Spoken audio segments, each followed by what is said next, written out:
Baranes, who is Vice President of another very well-known ethical bank institution, Banca Etica in Italy. And the question for you, Andrea, will be, from the point of view of ethical banks, can EU sustainable finance agenda be a valid tool to promote the environmental and social transition, and how? How can this agenda support you? Yes, thanks a lot. Thanks for the invitation, and I will take on from where Bernard left, just adding a few things. He already said a lot on how FEBEA members are not only support the social economy, they are part of social economy, and their role is to evaluate the social and the environmental impacts of all their loan and investing, and how we are worried by this one-size-fits-all approach to regulation that too often we see on financial matters. And regarding the sustainable finance agenda, we think it is an essential tool in order to give us the chance to better sustain and promote the social economy. We fully share the concerns of on the environmental impacts of the financial activities, and we welcome the path that has been taken by the Commission and the European institutions on the role that the financial sector could and should play in the fight against climate change. That's why we welcome the green taxonomy on sustainable activities and all that has been done so far.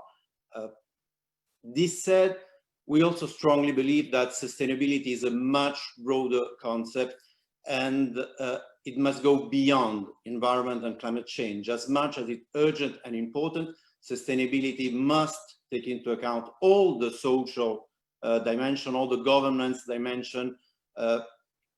Even further, we are really worried to see that so far in the European Union approach, there's hardly any mention to speculation in defining sustainable finance.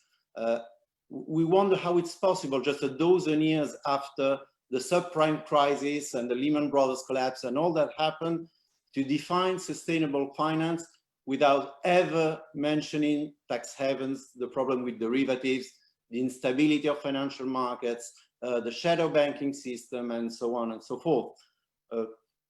As Sven was saying in the introduction, even if we only wanted to look at the environmental impacts, so far the short-termism of the current financial system is probably the main driver that pushes companies to ignore any environmental evaluation and just to focus on the maximization of their shares as their only goal on a daily basis on a short term.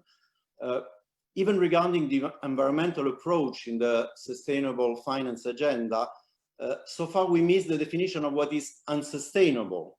It's great to have a green taxonomy, but we need criteria as strict as possible. We need to have a taxonomy of polluting activities, unsustainable activities, as much as we need a social taxonomy in order to really allow finance to shift and to have an impact on the fight against climate change and for social issues.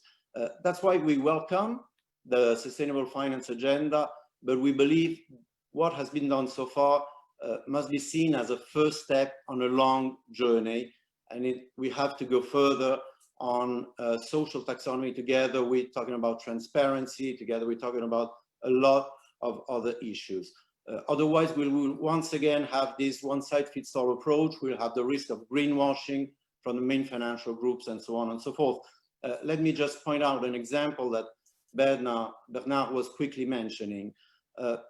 One of the most important tools we could imagine in order to foster green economy and social economy will be what we call a social or green supporting factor.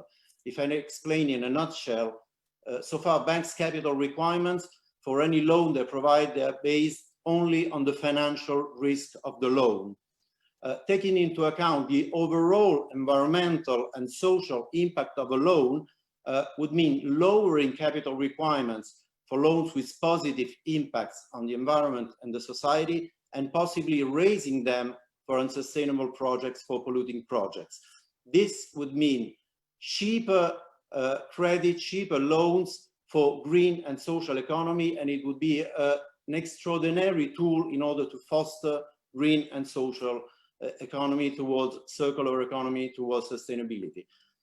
What is the main problem? The main problem lies in the definition of how we define green and social finance. Because if the criteria for defining what is sustainable finance are too weak, too diluted, then any green social factor would only be a kind of loophole for the big banks to promote business as usual and to somehow avoid the capital requirement rules that were put in place after the 2007-2008 subprime crisis and the crisis that followed. This is one example to show why we need strong and clear criteria to define green, social, sustainable finance. Let me conclude by saying an instrument like a green or social supporting factor would be an exceptional tool in order to foster and promote green and social economy. And in a time of difficult period for public budget, it would be a measure at zero cost for public budgets. But we need a strong definition and strong criteria, and we need to really specify what do we mean by ethical banking, sustainable finance, and so on and so forth. Obviously, we are available. Would be more than happy to give a help as we may in following up in this discussion and see if and how these tools can be implemented in the coming future. Thanks a lot for your attention and once again for inviting us.